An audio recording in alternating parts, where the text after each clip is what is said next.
Ladies and gentlemen, I've got a real treat for you, and I'm really pleased to see that you could value the treat as I have. Mac has graciously accepted our invitation to come talk, and as the coordinator of speakers for the conference, I am enthused about having somebody outside of our technical and manufacturing arena to come talk to us. The delay was caused because Mac's going to have the opportunity to do it without his notes, but it assures me that his slides will carry him through. Since 1989, Jim McIngvale has been a student of Dr. Deming's. To date, 90 of his 150 gallery furniture employees have attended a Deming seminar. In 1991, Mac did the impossible, and his competitors said he was crazy. He switched his employees from a commission incentive-based program to salary. He began implementing and practicing Dr. Deming's 14 points, and an unbelievable transformation took place. Salespeople began working together as a team and learning all the facets of retail furniture business, including buying, merchandising, data control, and even delivery.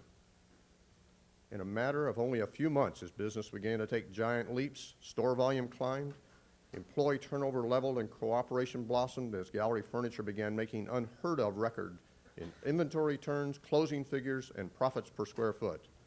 In fact, in 1991, gallery climbed to the #1 slot in all those categories according to Furniture Today magazine.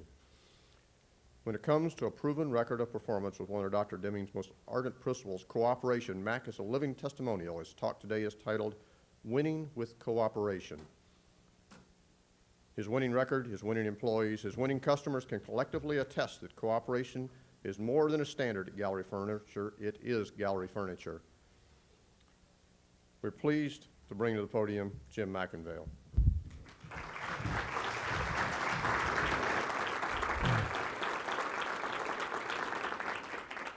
Hi, I'm certainly glad to be here today. I'm honored to be here. And the nature of my talk is winning is everything, but only if everyone wins. But before I launch into this semi-brilliant dissertation, let me give you some of my less than illustrious background so hopefully you know where I'm not headed to. See, I was doing real well about 13 short years ago. I was 28 years old, and I was living at home with my folks in Dallas, Texas, where I grew up at. And I had kind of a menial job. I was sacking groceries. I was making about $3.35 an hour. And there's nothing wrong with sacking groceries, nothing wrong with making minimum wage.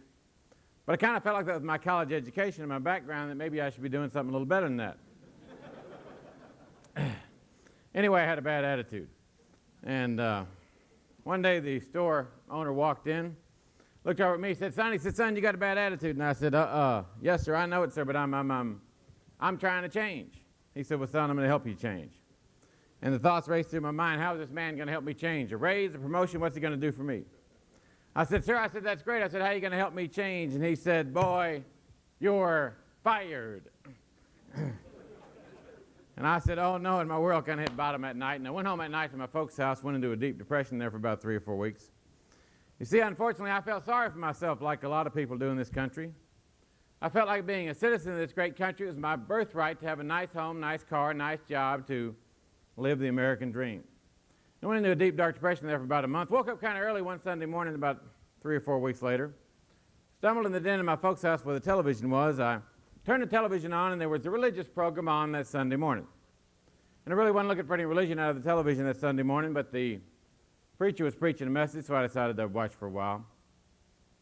Turned the television on, and lo and behold, there he was, looking me dead in the eye. His name was Oral Roberts. And I'd like to tell all you ladies and gentlemen here today that a miracle happened that Sunday morning. You see, the miracle was that Sunday morning, Oral Roberts was not asking for any money.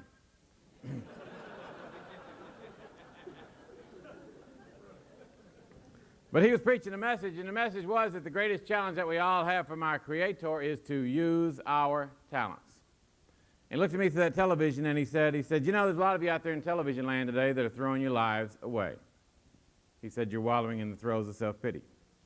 He said, "You feel sorry for yourself. You feel like the world owes you a favor."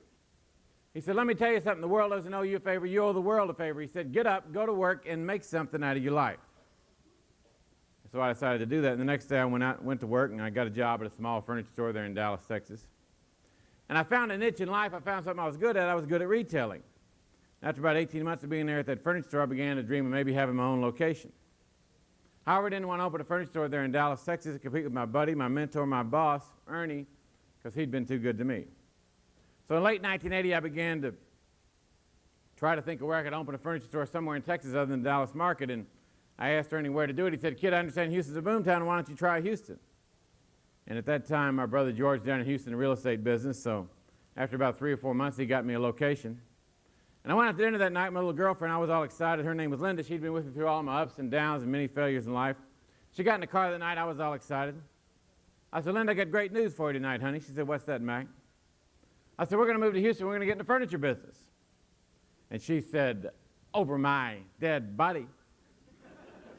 And I said, "Linda, you don't understand something." I said, "We're going to move to Houston. We're going to get in the furniture business. We just might do well. We might make some money." She said, "Look, Mac, you don't understand something." I said, "What's that?" She said, "All my friends live here in Dallas. I went to school here. I've got a good job. I'm not moving to Houston. I'm not getting in the furniture business with you." Well, I had learned if you're going to be successful in business, if you're going to be successful in life, above all, you have to be persistent. So I kept asking her that night and asking her and asking her.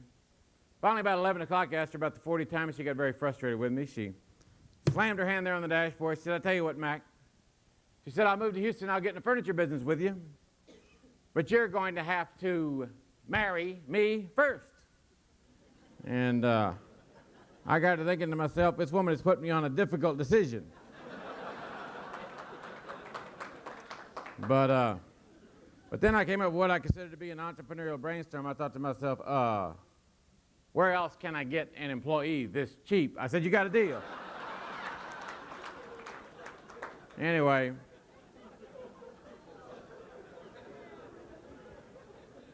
we moved to Houston in April 1981. We had $5,000 in a dream, but you know, we were lucky anybody could sell furniture in that market. In 81 and 82, Houston was boomtown USA because of people moving to Texas to get jobs in the oil and gas industry, and we did fairly well. 1981, we did $1 million in sales volume. 1982, we did $2 million in sales volume. But then all of a sudden, in January of 1983, the boom in South Texas turned into a giant bust, and the bottom fell out of the market, and our sales volume went from about $50,000 a week to less than $5,000 a week, and we're just about ready to go broke. And I knew that if we were going to save the business, we had to start advertising the established residents of the Gulf Coast area because there was no longer an influx of new people moving into South Texas. So in April 1981, I took my last $5,000 that I had, I bet the entire company on television advertising, and we did television advertising. It paid off, and the business has grown every year since then. Currently, the business, in 1991, our sales figures were $45 million. We only have one location, 30,000 square feet. Our sales average per square foot is $1,600, whereas the industry average is about $125 sales per square foot. So we have the highest sales per square foot ratio in the world. The industry average of inventory turnover is 2.5 times a year. We turn our inventory about 25 times a year, which is also the highest in the world. So we've done a few things right. But the biggest thing we've done right is what I came to talk about today is Gallery Furniture's transformation from competition to cooperation. Cooperation works. And winning is everything, but only if everyone wins. Gallery Furniture is a 30,000 square foot retail furniture store servicing the medium high price furniture market in Houston, Texas. From the beginning, we were able to differentiate ourselves by offering same-day delivery of furniture. You can come to our furniture store anywhere from 8 o'clock in the morning to 10 o'clock at night, 7 days a week, and buy furniture. Say you buy the furniture at 10 o'clock at night. We still deliver it the same day. On any given Saturday or Sunday, we do up to 300 same-day deliveries. People buy the furniture today, and they get it delivered within 3 or 4 hours. We have set a benchmark for all the world in immediate delivery of furniture. That has always been our cutting-edge improvement, where we had an edge over our competitors. In fact, you could buy it today and get it today, immediate gratification. Also, from day one, Gallery Furniture has also had a very conventional management structure with the boss, me at the top, and everybody else down throughout the organization. I was taught this conventional management structure at the University of Texas, and that's the way I thought it was supposed to be. However, management, which was me over the past 10 years, I became very frustrated. One thing we were very good at measuring was the number of customers coming into the store on a daily basis. Say we had 100 customers. And we also paid all of our salespeople a very high commission sales rate, about double what the industry standard was. The objective was to make the sale by any method as long as it was legal. And people came in, and we did all sorts of used car tricks to make the sale. However, over the past 10 years, we noticed that our store closing percentage, the number of customers who bought versus the number of total customers for the day, never got above 40%. No matter how many extra incentives were offered, contests were started, or threats were made. And so I was very frustrated because I knew if the business was going to grow, we had to get our closing percentage over 40%. Now keep in mind that 40% was an outstanding closing percentage because the industry average is 20. However, we did want to continuously improve. So I kept searching and trying to find a way to get the closing percentage over 40%, but nothing ever worked, and I was very, very frustrated. So management, which was me, came up with a brilliant idea. I decided that the best way to get the closing percentage up was to get the superstars in front of more customers. At that time, we had 80 salespeople. So we decided we'd have a monthly contest. And at the end of the month of August, the top 10 producers out of those 80 for the month of September, the top 10 ranked 1 through 80. The top 10 for the month of September could take as many customers as they liked. You know, they wouldn't have to go on a batting order type basis like everybody else would. They'd be, quote, up in front of the customers all the time. This would double or triple their income, and the idea was it would raise the closing percentage by getting the superstars in front of more customers. This was judging performance using arbitrary goals or figures. And what happened was, this didn't work either. This was a classic case of tampering. The 10 or so people who were lucky enough to win the contest in the month of August were embarrassed all throughout September because they got preferential treatment over their friends, and the other 70 people felt like losers or failures in this zero-sum game we were playing. So we created 10 winners who didn't really feel like winners and 70 losers.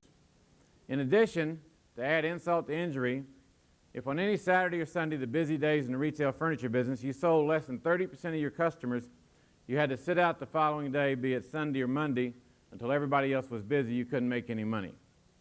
There were rewards for the so-called producers or achievers and punishments for the supposed underachievers or deadbeats. This judging performance using arbitrary goals fostered a lot of short-term thinking, misguided focus, and internal conflict. It pitted one person against the other. Why should I help him if he's going to be ranked above me next month? In addition, this judging performance using arbitrary goals fostered a fudging of the figures, greater fear in the workplace, and a total blindness to the customer's concerns. For example, we would do whatever it took to make the figures to make the top 10. If I had to lie to the customer and get them to buy something I knew they didn't want, it didn't matter. There was a total blindness to the customer concern. The only thing that mattered was making the numbers. It was an understatement to say that the business was on a roller coaster of highs and lows. People would do great one month and very poorly the next one. No one could really figure out why. You see, before January of 1991, we had a commission incentive-based system that produced winners and losers.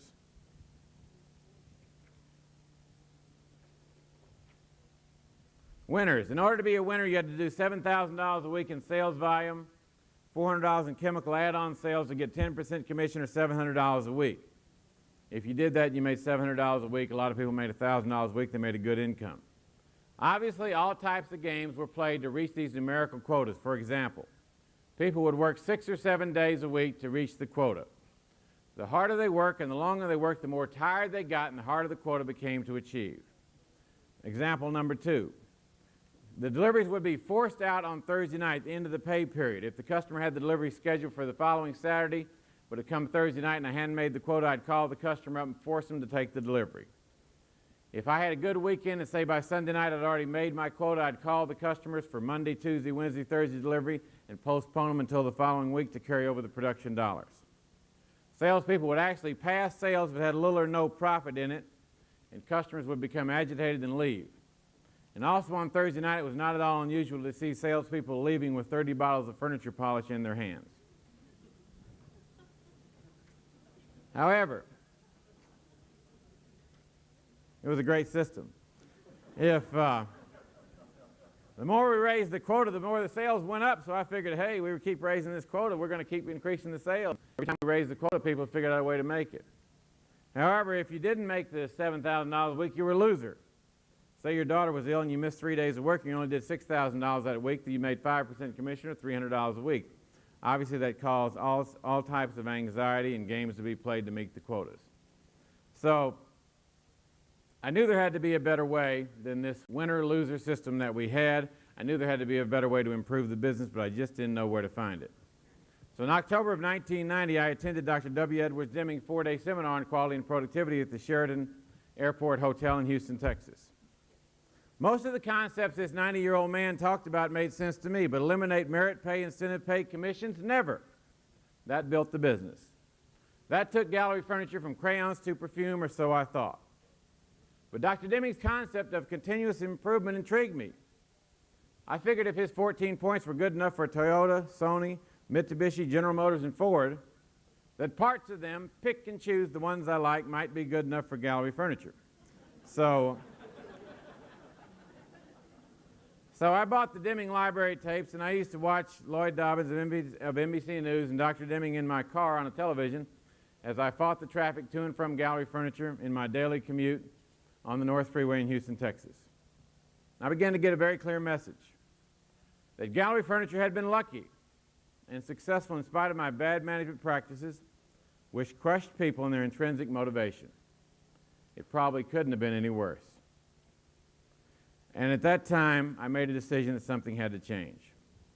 In December of 1990, I attended another Deming seminar in Flint, Michigan at Buick Oldsmobile Cadillac World Headquarters. It was there I met Mr. Bill Schirkenbach, Head Quality, General Motors Company.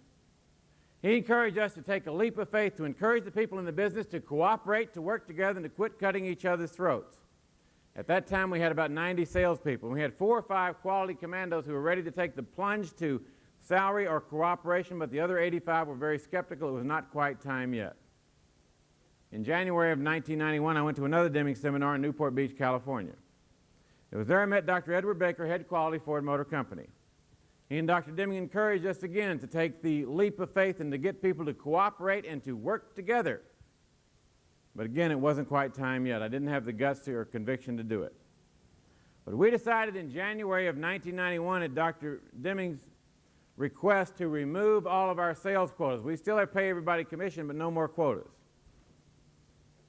In retrospect, the worst month ever to remove the quotas was January of 1991 because it was a very bad retail month because of Operation Desert Storm. Here is our closing percentage before we removed the quotas. January, February 1991 were 2 of the worst retail months in history because of Operation Desert Storm, but we removed the quotas. This is the store closing percentage. We removed the quotas and sales went up. The closing percentage automatically went up. Some fear was driven out of the workplace at this time because people didn't have that daily or weekly quota to worry about, but certainly not all of the fear was driven out.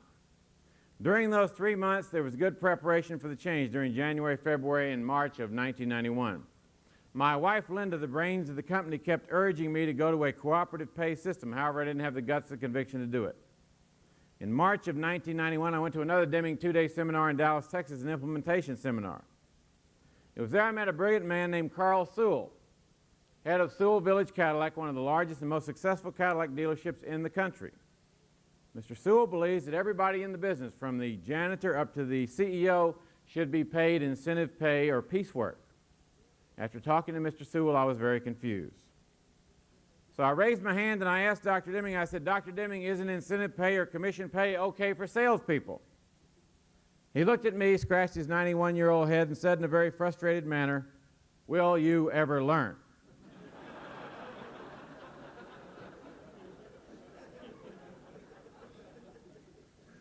And Dr. Baker told us that any change would bring with it a new set of problems, but at least the problems would be new. Now that was a key concept. Any change would bring with it a new set of problems, but at least the problems would be new, and I had to admit I was sick and tired of the same old problems, i.e. battles over commission, it's my customer, no, it's yours. People afraid to take a day off, afraid to go out to lunch because afraid they'd miss the customer and the other guy would snake them on the deal. The endless 300 phone calls a week the lady in payroll received, people wanting to know where am I at, have I made my quota, have I made the numbers, have I had any cancellations, and a total suboptimization of the business and a total disregard for customer concerns. And I knew that unless things changed, things would stay the same or very likely get worse. So in April of 1991, we decided to remove all quotas and commissions and pay everybody a salary based upon the number of years they'd been there.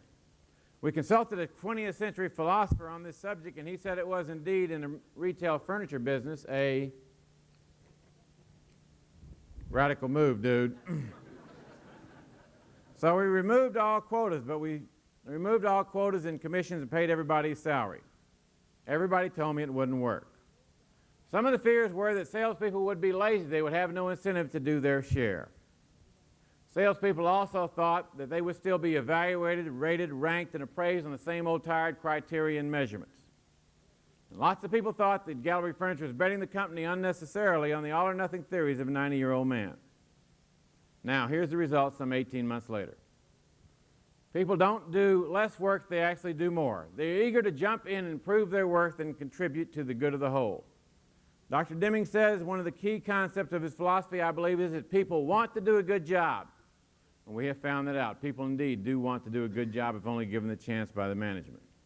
People jump in and contribute and prove their worth in other ways. For example, recently we had a major renovation to do in our business. The renovation, we had 3 different contractors bid the job for one of our showrooms at $75,000 was the lowest bid. 5 of our former commission, now Gallery Furniture salary salespeople came to me and said, we'll do the renovation in between taking customers on the weekdays when it's slow. I said, can you really do it? And they said, sure we can. They did the renovation. It took about 2 weeks, and it did it for $25,000. We added $50,000 to the bottom line. People jump in and contribute and prove their worth. Older salespeople now see the new salespeople as an asset, not as a threat to their income. People see the business as a system, not me against they, but the organization is a system where suppliers bring in products, we add value to the products, we distribute them to the consumers. And people judge the entire business on one key question: how is the system doing? Management and people no longer look at individual sales figures. I haven't looked at individual sales figures in over 14 months. I could care less. What really matters is, how is the entire business doing? Are we taking care of the customers? Are we taking care of the employees? Are we taking care of the community? Are we making a profit? The organization as a system, Dr. Deming's view of the world. Now, I've come to realize that people are going to have great months and they're going to have very poor months. It's part of variation that Dr. Deming teaches. And as we have continued to improve the business, people have become improvement project players.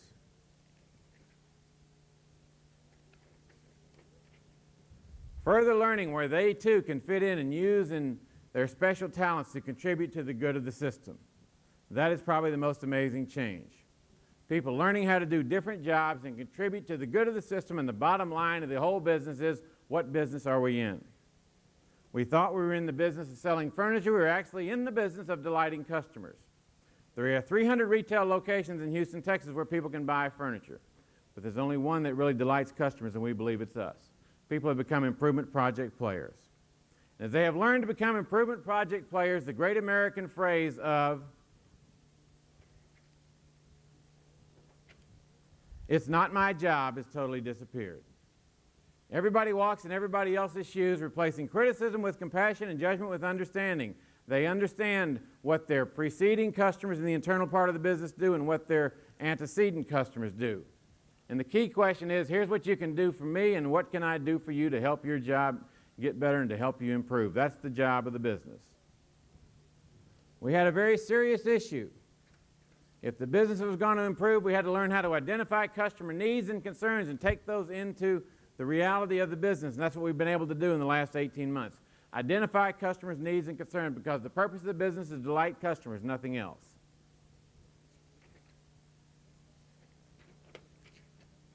People now perform for the good of the system.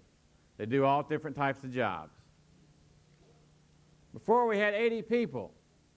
What did the 80 salespeople used to do? Sales, nothing else. Other than that, they sat and read the newspaper and smoked cigarettes. Today, what do salespeople do? They do sales. They do inventory control. They move the furniture for the displays in the store, continuous housekeeping.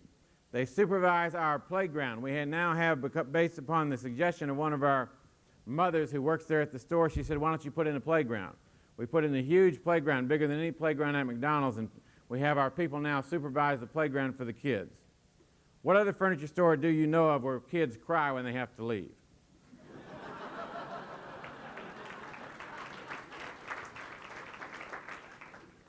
We prepare the furniture for the delivery. We frame, sheetrock, finish, and paint. We display the rooms. We stripe the parking lot. We do whatever it takes. What else do they do?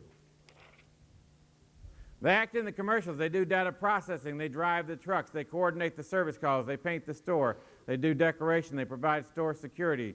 They direct customer traffic on Saturdays and Sundays when it's too busy. They answer the phone. They make popcorn, and they go on deliveries. One of the big changes we made was before we had contract delivery drivers doing the deliveries. Most contract delivery drivers are people that live from hand to mouth. And it was very frightening to some of our customers to get a knock on the door and look out the door and see two people who haven't shaved in 3 weeks showing up at their house at 10 o'clock at night to deliver furniture.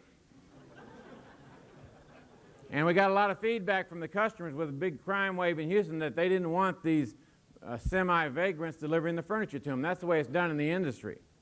So we decided to have our own quality salaried salespeople do the deliveries. It cost us a lot more, but what are the benefits in customer satisfaction? I'm fixing to show you what the benefits are. So now our own quality salespeople do the deliveries. What does it enable them to do? They see the business totally different than one way of just selling. Now they go in the customer's home and they see how the furniture actually fits in the customer's home, and they see how they can sell that customer more furniture once they get in their home. What about the bottom line?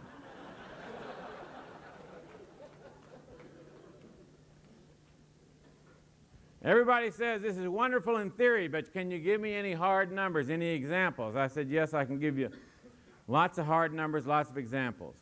The number of visitors, you can see it's in control. Purple line is 1990, the aqua line is 1991. Very consistent. In October of 1991, our customer traffic went down versus the previous year in the same month for the first time ever because of a crime wave in Houston, and people were literally afraid to go out after 6 o'clock at night. But still then, because of our cooperative system, sales went up. That's the number of visitors. Please contrast that graph with the number of visitors making a purchase. The green line is 1990 and the red line is 1991. It went from 40% to about 55%, the highest in the world. And to make a 15% increase when you're already the best was a tremendous improvement. People have learned how to work together. Here's a typical example. About a month ago, we had two very wealthy husband and wife and their children come in from Mexico City. They just bought a new summer home in Houston. They wanted to furnish the home. They got to the store about 9 o'clock at night, and one of our Anglo salespersons greeted these customers. He knew these people were very uncomfortable talking English, and he knew they wanted to speak to somebody who could speak their native language, which was Spanish. So he went and got one of our female associates, a nice little young lady who had only been with us about 6 months, to help these people. They were so delighted to have somebody to work with them that spoke their language and understood what they wanted. They ended up an hour and a half later spending $40,000. Before, that salesperson would never have turned over that customer, and they would have walked without buying anything.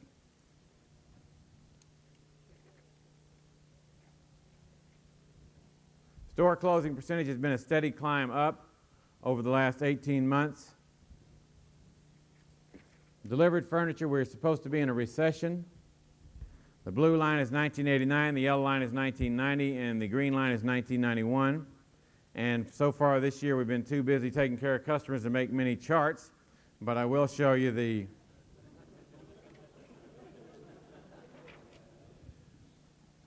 first quarter results.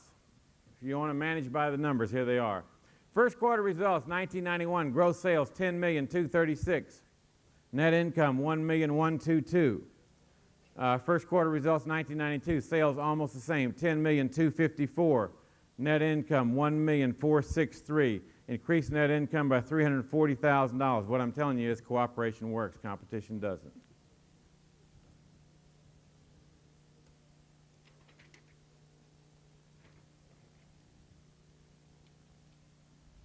Cooperation versus competition. Cooperation creates teamwork, synergy, better morale, more responsive to the customers. Competition is inefficient, creates bad feelings, unproductive, and unfair. Competition.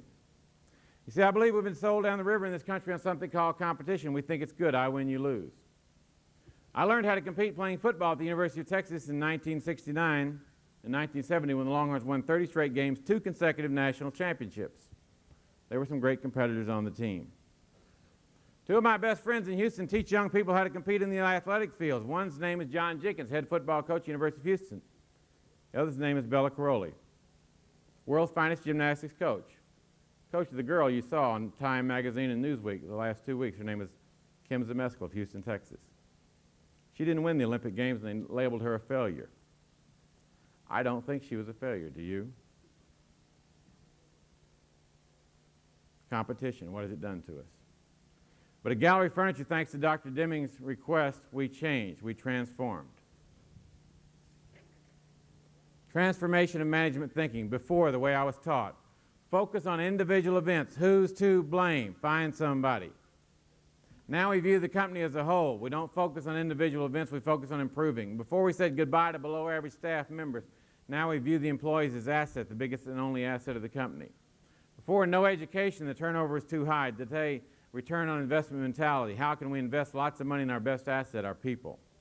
Before, I became very frustrated because people didn't get my hyperactive message. Now I have learned. Now I have learned that different people learn in different ways. And you know what other amazing discovery we have made? People buy in different ways. Different things motivate people to buy. And I'll tell you about that in just a few minutes here. Before we meet and dwell on problems ad nauseum and issue edicts, every time a problem happened, we judged it to be mostly it was a special cause. We thought it was a common cause. We'd issue a new rule. Now it's made my job harder. Must do fire prevention, not firefighting. Must think about how to improve the system, and that's a lot harder than doing knee-jerk reactions. Before we ignore the potential of competent people, today we find out that everybody has lots to contribute and will contribute if only given a chance. Additional benefits. People are happier on the job, better morale and attitude. People see the business as a whole system. There's no more infighting between departments. All departments work together for the good of the business. Before, we had a system where we had 4 or 5 professional furniture buyers who sat in an office all day long. The only people they saw were the vendors from the different manufacturers, and they bought the furniture. We no longer have professional furniture buyers. Our buyers are the retail salespeople who are there on the floor on a daily basis interacting with the customers, and they buy based upon what the customers tell them to buy. Listen to the voice of the customer. It's worked a whole lot better. Now people are eager to volunteer ideas and opinions to make the business better. What we're trying to do is to create an atmosphere where people are willing to take high risk and reap the high rewards. In most businesses, we're stuck over here on this side of the distribution. Low risk, CYA, move up through doing nothing. Be safe and mediocre. We're trying to get people out on the right-hand side of the distribution, high risk, high reward. In sales, merchandising, decorating, whatever it might happen to be, take a risk. And what's going to happen out on that far side of the distribution is we're going to strike out a lot. The other thing that's going to happen is we're going to hit a lot of home runs and come up with a lot of innovative ideas. The problem with the retail furniture business is most retailers in the furniture business haven't had a new idea in 50 years. And that's why our industry, our share of consumers' disposable dollar used to be 3.5%, and now it's about 1.2% and steadily going down. So if we're going to improve and save our little industry, we have to take some innovative, high-risk, high-reward type of chances.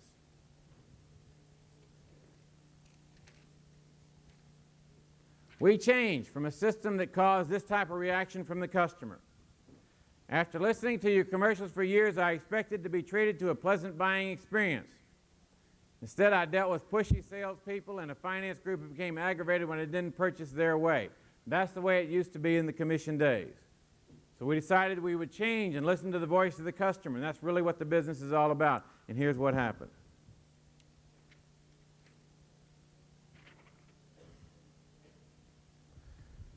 David was our salesperson. He was extremely nice and helpful, and everyone as a whole was extremely nice and polite. I think changing your salespeople from commission to salary was an excellent idea. Delivery of the furniture went well. The delivery guys were nice and efficient. Thanks. That's the difference between competition and cooperation.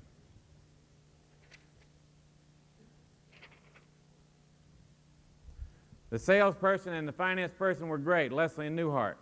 I really loved the insurance coverage also on the tables Leslie told me about. Newhart was the greatest salesperson I've ever seen. All my money will be spent at Gallery Furniture from now on. Newhart's mother wrote that one.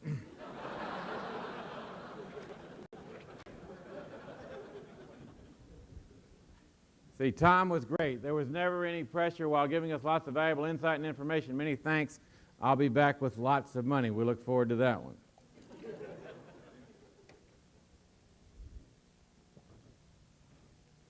You see, before, if a customer was browsing, you didn't spend your time with them. You didn't waste your time. You didn't tell them. You just dropped them and went and got somebody who wanted to buy something. That's the big difference.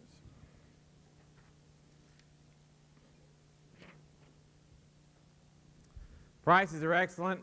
The quality is excellent. Salespeople are excellent. You have an all-around excellent operation at Gallery Furniture. Compliments and best wishes. We used to get 10 or 15 negative letters a month. Now we get about 50 of these a week, and I have to believe that long term it's going to pay big-time dividends for the business.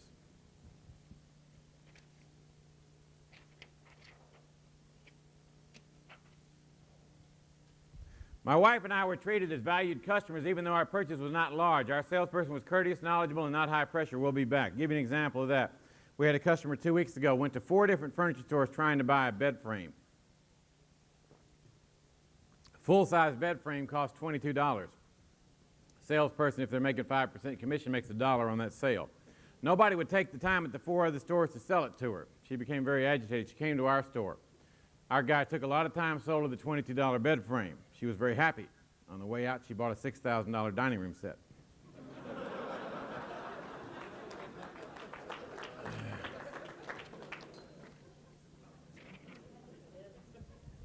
Sam was such a good salesperson and a terrific wheelchair operator. And Sam, we thank you so much for the service you gave my 92-year-old mother, Muriel from Arkansas. Before, Sam would have no incentive to help that lady because he wouldn't be paid for it, so he would have thought. Now they treat the people like human beings.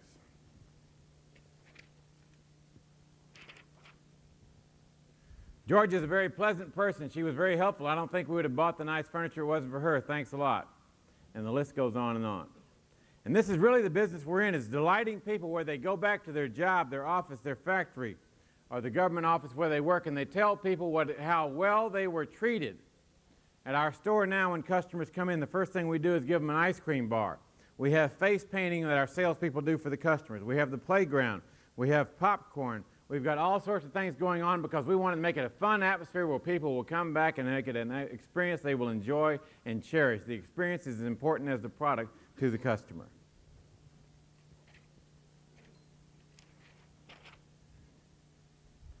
Our truck broke down behind the store. We came up here to use the phone. We were treated like family. All stores were like this. The service was just extremely nice. I couldn't ask for more. Thanks. What happened is people work together, and they're concerned about the customers, and that's the business we're in.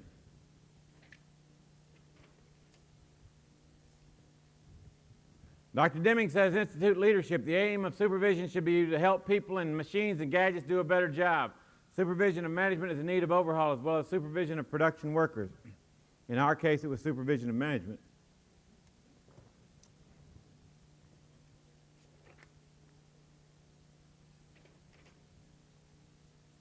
Role of a manager of people. A manager and his people understand the meaning of a system and how the work of his group may support these aims. All departments understand how they're going to support the aim of the rest of the business. People ask us all the time, do we make any money on our delivery service? I don't care if we make money on the delivery service. It's irrelevant. What matters is we're delighting customers. A manager works in cooperation with preceding and following stages to optimize the effort of all stages. He understands people are different from each other. He is an unceasing learner. He is a coach and counselor, not a judge. He understands a stable system. Study results to improve his work. Another aim is learn if anybody is outside the system in need of special help. He creates trust. He does not expect perfection. He listens and learns without passing judgment. We had a salesperson come to work for us about 6 months ago, and after 3 months I learned that he was an epileptic. And he had a seizure in the store on a busy day, upset a lot of people. Everybody said we shouldn't have him there. We kept him. He's now one of our best and most loyal employees, does a terrific job because we didn't pass judgment on him.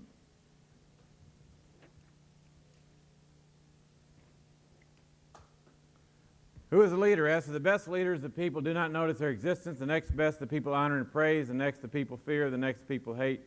When the best leader's work is done, the people say we did it ourselves. Productivity increases. In the old commission days, we had the high-power used car salesperson. If they did $3,000 on Saturday, they had a great day. Now we have kids, 22 and 23 years old, with no previous sales experience because we improved the system. On any given Saturday or Sunday, they do $10,000 and $12,000. That's a 4-to-1 increase. We have improved everything in the business because people learn how to work together.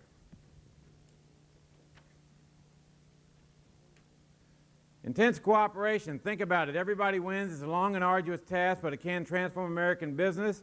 We must saturate every area, every activity. We must again begin right now. Even we're trying now to cooperate with our competitors. A difficult thing to do, but something we could benefit all of us.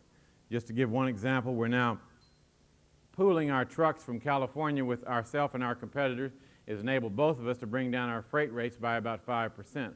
We have learned in the furniture business we're not competing with each other. We're competing with other people for the consumer's disposable dollar. If we work together, everybody can have more.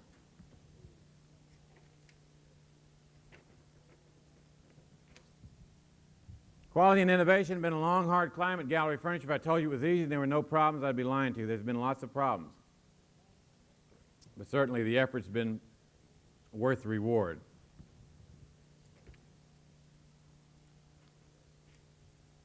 Gallery Furniture, we had a choice to make which path to take. We could keep doing our quick roads to quick returns over here, crush people. We made a lot of money doing that. We were very, very profitable when we decided to make the change. But after going to Dr. Deming seminars and listening to the brilliant people that are around Dr. Deming, I decided to take the long-term route to Deming prosperity, and that's what we did. What happened was a Deming chain reaction. We improved quality. We were able to decrease our costs. Our costs have gone down tremendously. We were able to improve our productivity. Like I said, before people would do $3,000 on a Saturday, now they do $10,000 to $12,000. We were able to decrease our prices to the retail customers. We were able to increase the market for everybody by doing more advertising. We've certainly been able to stay in business, provide jobs, and get more jobs for our community, and get a return on investments to the stockholders. In other words, winning is everything, but only if everyone wins.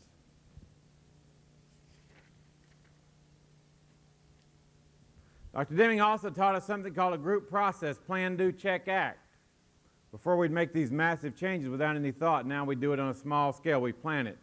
Plan a change aimed at an improvement, carried out on a small scale. What are the results? What did we learn? If it worked, implement it company-wide. If not, do it all again. If it ain't broke, improve it. That's what we're trying to do, is constantly improve everything we do in the business so the business gets better and everybody can have more fun and make more money. Isn't that what it's all about? You see, there's a great big myth in this country that the American West was settled by the Lone Ranger type manager, the hero, riding into town on a big white horse, solving all the problems by himself. However, that's simply not true. The American West was settled by people like you and I working together to raise the barn together in harmony. Managers, employees, educators, community. Raising the barn together, people working together so that everybody can win like the kids do in Special Olympics, and what's wrong with that? About 6 months ago, you saw as President Bush, Mr. Stemple of General Motors, Mr. Iacocca of Chrysler, Mr. Poling of Ford went to Japan hat in hand asking them to ease up on us in the automobile business. Why are they ahead of us in this critical industry? Very simple, because they work together. Business, government, employees, educators, they all work together for the good of the community. And what's wrong with that? We used to work together in this country, but we lost sight of it. None of us in this room were taught courses on cooperation in college. However, I believe that is what we must do. Recently, I attended a Chamber of Commerce meeting in Houston. I sat next to a friend of mine named Joan. I hadn't seen her for about 6 months, and I knew that her 11-year-old son named Sammy loved the sport of roller skating. And I said, Joan, how's Sammy doing in roller skating? She said, oh, didn't you hear? I said, hear what? She said he quit. And I was very shocked. I said, why did he quit? I said, I know he loved the sport so much he did it 3 or 4 hours every day after school. Why in the world would he quit? She said, well, he went to the Nationals down in Florida last month, and when he didn't win, the coach yelled at him so much he decided it just wasn't worth it. Is that really the way it has to be? Why can't we learn how to work together so that the business wins, the community wins, everybody wins? And the last thing I'd like to say about quality improvement is another challenge, the youth of America. Recently, I was in Los Angeles. We gave away 250 sets of mattresses to the people in the 77th Street police station at Crenshaw, where the riots were. As I drove through that neighborhood that was incredible, looked like a war zone, I thought to myself, why did all this happen? Was it the fault of the court system, the police? Was it the fault of the kids, the rioters? No, it was probably the fault of business people like you and I.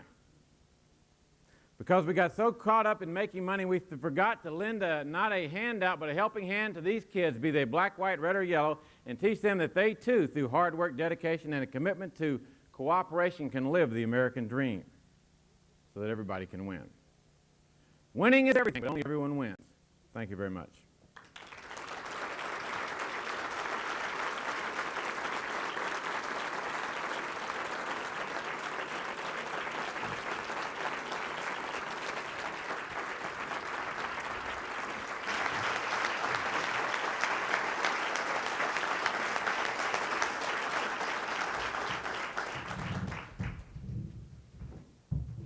Thank you, Mac. Now entertain questions. There's a microphone in the middle. If some of you would like to ask a few things about how to pick up mints and other things. Yes, ma'am. Hi, Jim. Thanks for your remarks. I'd like to hear a little bit about how you worked with educating your salespeople as you got ready to change the compensation system, in particular those that perhaps have been in that system for, say, 35 years and really were winners. Yeah, my father's 68 years old. He's our sales manager at the store. He's a great guy, but he was brought up on the incentive commission program, and he was very much against what we were trying to do, as were a lot of the other, quote, heavy hitters or superstars. So what we did was we bought the Deming library videotapes, and we'd had a class with all of our employees for 2 hours every day for 15 weeks. My wife put together the training course. We started with tape 1, and we watched it and did the workbook, and we went all the way through the end. And one of the most poignant moments in that whole thing was when one of the people who was dead set against it, who was making a lot of money and absolutely destroying the business, he was out only for his own good. We were in that meeting room one day watching the tapes, and Dr. Deming was talking about how life begins with intrinsic motivation, and gradually you drive it all out to life ends. And this person was sitting next to me, and he was wrenching, and I knew he was very unsettled during as we watched the tape. We got outside as we finished, we were walking to the car. I said, "Pete, what's the problem?" He said, "Well, as I was watching that tape, I realized what I was doing." And I said, "What's that?" He said, "Well, my little girl in the 5th grade is very smart. She makes straight A's, and we've labeled her genius, brilliant, achiever, great kid, et cetera, et cetera." He said, "Our little girl in the 4th grade makes B's and C's, and we labeled her dumb, stupid, underachiever." And we're totally doing exactly what he said in the tape, and that turned him around. And then, just gradually through the education and talking about the times they were the last one in gym class picked to play basketball, talking about the time they had to stay home for the prom or whatever, they began to see this rating and ranking of people was stupid. And now, 18 months later, they see up and down, up and down. They see that people have good months and bad months. They're starting to learn about variation, and they see that the system is in control, and improving the system is the only possible way to improve the business. Yes, sir. Jim, Dick Townsend, Ann Arbor, Michigan. How do you compensate your salespeople now, your staff, and how do you decide what level of compensation over a period of years over time? First year they make $600 a week. Second year $650. Third year $700. Goes up to $1,000 after 10 years, and that's it. And we have sales leaders who have a responsibility for managing 8 to 10 people. They make more money, but they work more hours. They have more responsibility. They're in a sales role, but also in a managerial role. So they make more money than the salespeople, but they have a lot more responsibility. There are some other furniture stores and car dealerships that have tried this type of thing and failed at it. I was listening to Dr. Deming a couple months ago, and he said the key thing is you have to keep making it happen, and that's what we've done. We keep managing and leading people and directing people. It's not a matter of saying, feel good, guys, you're now out there on salary, have at it. We manage, we direct, we train. We do all the things we used to do, only now we do it better. There's no profit participation? We have a gain-sharing, profit-sharing program. We distribute 20% of the company profits every quarter to the people based upon the profitability of the business. And the profit sharing is based solely upon the number of hours that you work the quarter. It doesn't matter what job you do, whether you're a truck unloader or the highest paid manager. Everybody shares equally in the gain-sharing, profit-sharing. What we're trying to do is make a statement that everybody's job is important to the good of the business. Thank you, Jim.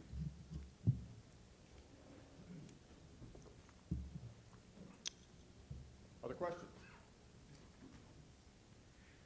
Not. Thank you very much. There's one back there. Excuse me. One.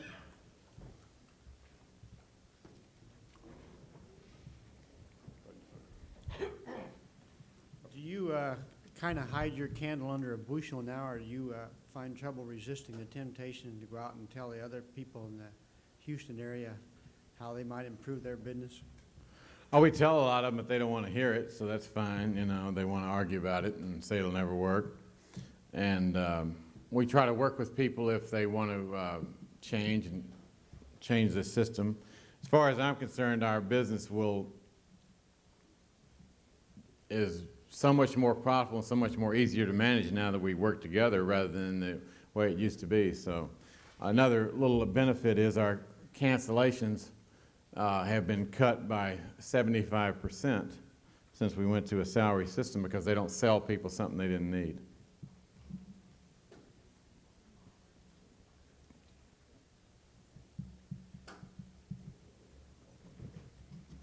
Thank you very much. Thank you very much.